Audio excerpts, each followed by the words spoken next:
gone away and I've had a long hard think about how I'm going to glue the two halves of the bag violins back together again. So I've come up with a plan, and the plan is this. I'm going to create a cast that I can cast inside the back to support the joint while I'm gluing it.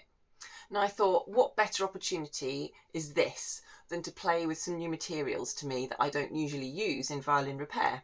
So I've discovered something called alginate. It's a moulding impression powder. So I bought myself a packet and I've had a little play with it. And it's set like this. So I don't know if you can see that there is actually a contour. I've had this inside the bag violin and it creates quite a solid base. My thinking behind this is that when the two halves of the crack go together, they're likely to sync with the clamps that are on, and it's taken me a long time to get it really flat just using these combinations of clamps. I've tried all sorts of different combinations and this works best. So this week I'm going to be making the cast to help me glue the back. So I've put the back together how I want it to be. I'm going to turn it over so that I can make the cast. I want to have it completely flat because I'm going to pour the material inside the back of the violin, and I've discovered that a little block of wood does that job perfectly there. I might just try and move that a little bit because if it's not flat, all the moulding compound is just going to run out. That looks slightly better. Well, we'll soon know when we start. So the next thing to do is to cover the inside of the plate. What I don't want to do is damage it. So I've got some cling film,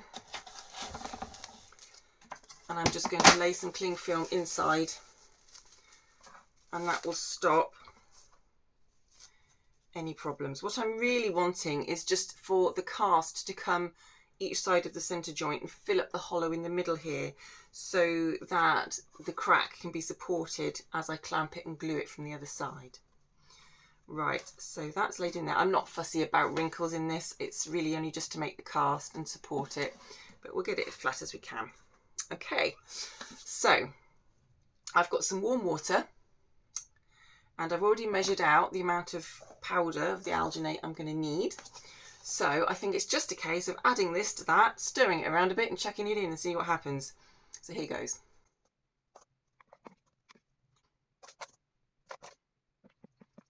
I love this, it turns pink. I think I'm going to leave it there because I do want it to pour. So let's just mix that in.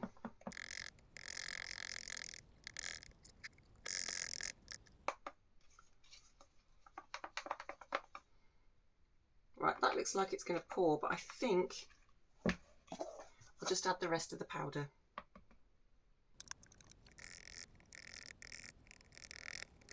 It looks like I've mixed up way too much here.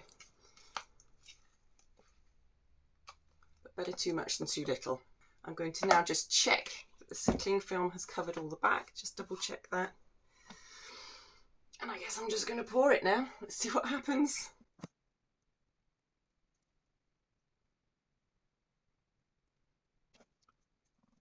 Let's hope this stuff washes. This is my favourite ruler.